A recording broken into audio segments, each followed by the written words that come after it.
Good evening. How are you doing tonight? Welcome to part 2 of my talk on statues and why they go up and also why they come down. So this is the second part of a much longer discussion we had last week, in which we discussed the roles of statues. Why do we have statues? Why do we put them up?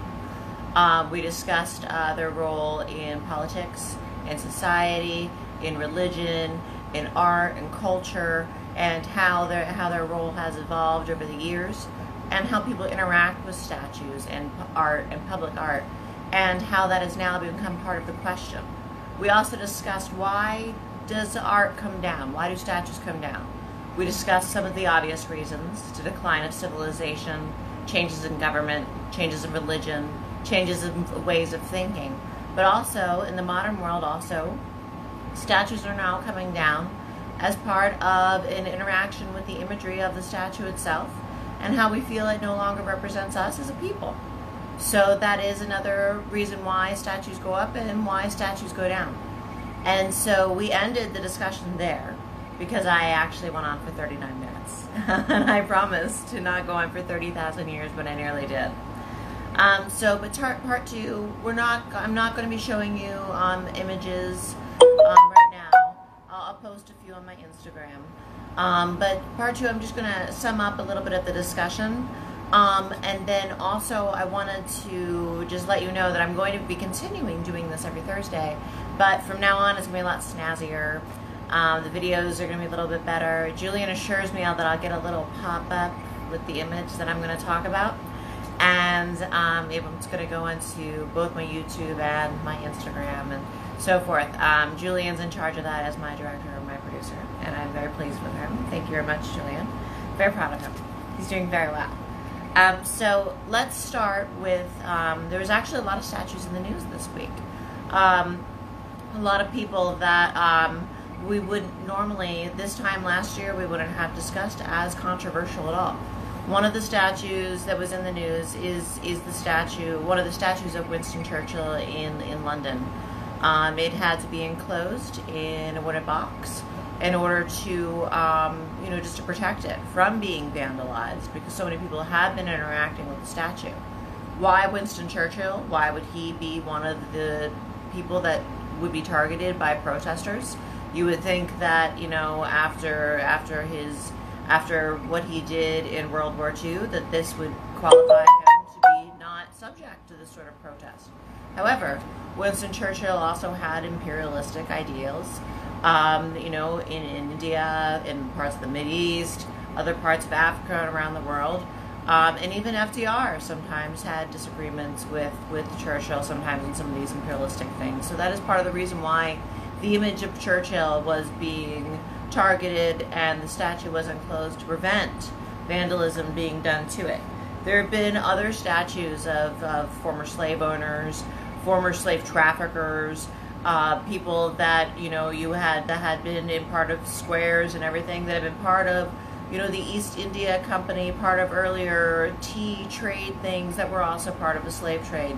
And now that's coming out, and these statues are coming down, they're getting tossed into rivers, into bays, and these sort of things. People are interacting with the art. They're explaining now how they want to be seen, and they don't want to be represented by these images. So that's why this is sort of things happening. Also, in the news are other people that you might not think would normally be subject to protest when you're talking about freedoms and human rights, are the images of Thomas Jefferson and George Washington. In America, we call them the Founding Fathers. They are venerated. They are on the $5 bill, the $1 bill, so on and so forth. These are important figures to us. However, also, it's very well known they were also slave owners. They put forth the words, "We hold these truths to be self-evident, that all men are created equal," and yet they also owned people. So this is now becoming part of the discussion of their imagery. So this is why people have been reacting to the images of Washington, and why people have been reacting to the images of Jefferson.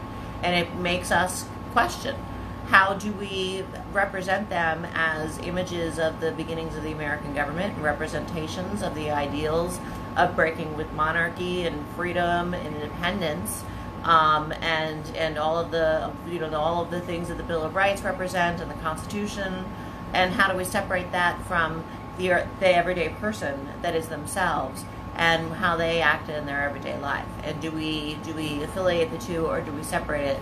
It's part of the discussion now we have with their imagery and their art and themselves also as American figures. And so it's very interesting. I call this the paradox of America, because the New World is the home of the American experiment, where it's the rule for the people and by the people, this new form of government without monarchy, in which every person should be treated with equal representation. But this is often not the case. Women have not had the vote for a full 100 years. Many, many people are still now, this very moment, and this very day, fighting for equal rights and equal representation. Underneath of this government, which is the American experiment, is supposed to be, the solution to the democratic failures of the ancients, but it's also supposed to be a government for the people and of the people and by the people, and we're all supposed to be equally represented underneath of it, and it's supposed to be self-evident, which is perfectly obvious. So we're still fighting for these rights, but that's also part of being an American, and our art represents this. Now, this art can be used for an assortment of different ways. I mentioned Jefferson, I mentioned Washington, and that also brings us to another representation of them in the news this week is on Mount Rushmore. And President Trump was in front of Mount Rushmore this week to give a speech which was political and propagandic, and that is part of the use of public art. It is a representation of the American ideal. It is a representation of our government. It is a representation of how we feel, and it is an excellent platform for propaganda. That is part of its purpose, is to put forth that message. And if you are a political figure, or literally any person, you can stand in front of any sort of this form of art and use it for your own propagandic message or for your own sort of message. For example, behind me, I have several pieces of well-known art. I have the Hermes over here. I have the Diana, again, that I talked about last week. I have the Apollo Belvedere. I have a lot of these pieces of art. These things are legitimizing. They put forth an image that of maybe I know what I'm talking about if I'm discussing statues and I'm surrounded by all these statues. But there's a lot of different things that imagery conveys without even saying it. That's why they say a picture says 1,000 words. I think a statue maybe says a lot more.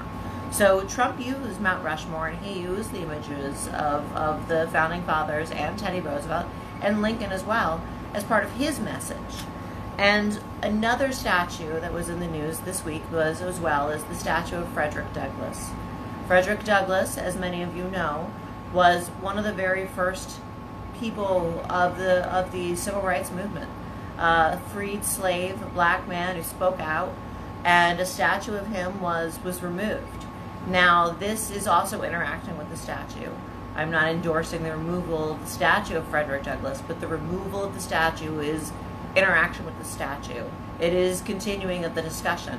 In this case, it is most probably retribution for the removal of Confederate statues, which is also forwarding the discussion that this is still a hot button issue for us. Racism, rights, the interaction with our public art, statuary is a hot button issue to the point where other statues will be removed as part of the discussion to completely different statues having been removed. And this seems to be the case, unfortunately, with Frederick Douglass. I'm looking forward to its restoration and return. So that brings us into our last point, which I touched on slightly last week, is the issue of Confederate statues. For several years, these statues have been coming down. It seems to be in spurts. It comes up in the news. It becomes an issue in politics. A couple statues start coming down. But as I mentioned last week, it's not uncommon for art to come down. But also at the same time, it's not uncommon to have art created of your enemy. But it's usually the enemy it's usually a respected or honorable fighter. What's one of the interesting discussions with these Confederate statues is that, well, for two things. For the first reason is the obvious and most moral reason, is that slavery and racism is wrong. And it's proven again and again and again. And these statues represent men who fought to preserve this inhumane institution. And to leave them up is also to leave that wound open. The symbolism and the imagery is powerful. Be careful who you sculpt. Be careful who you cast into bronze and put onto a great horse. It sends a message. Is this the message we still want to send? That's one of the reasons why the Confederate statues are an issue. But also, another issue I brought up briefly last week also is the Confederacy lost the war. This was a civil war between the North and the South, very shortly after the formation of the nation, and we were still discussing a lot of the issues and the ideals of our country and how we were going to be and how we were represented. And I have to tell you, in the spirit of being an honest historian and in revealing all possible bias, that it is that my family did fight for the North in the Civil War. And it is something that every single member of my family knows and we're proud of. So when I speak about this, I do speak about this with a bit of my own personal feeling. However, it also, you know, by leaving up these statues or even putting up these statues after the war, it leaves this wound open, but it sends the wrong message. And it's a confusing message that we're still dealing with today. It is, you know, it's unfortunate that the reaction after the war was to put up these sort of statues, and also these Confederate images are evidence of the continued desire to foster the ideas and the beliefs of the Confederacy, which lost the war, which these ideas were put down, and the ideas of the Union and the American Constitution were put back in place for all of the states when we were reunited. And by having these images of the Confederate leaders, by having these images of the Confederate flag, by having these sort of things, it reminds us of this division.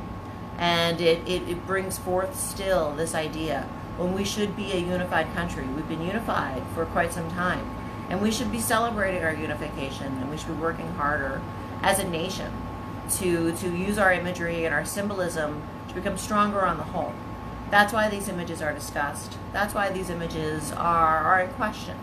So, you know, let's just, I have to say, let's close the door on the Civil War finally. Let's close the door and let's move forward. Let's heal these wounds as a nation, and one of the ways we can do this is through imagery and statuary. And that is all I have to say on why statues go up and why they come down. Thank you very much for listening to me for 2 weeks in a row. Next week, we will be discussing coins, the propaganda in your pocket.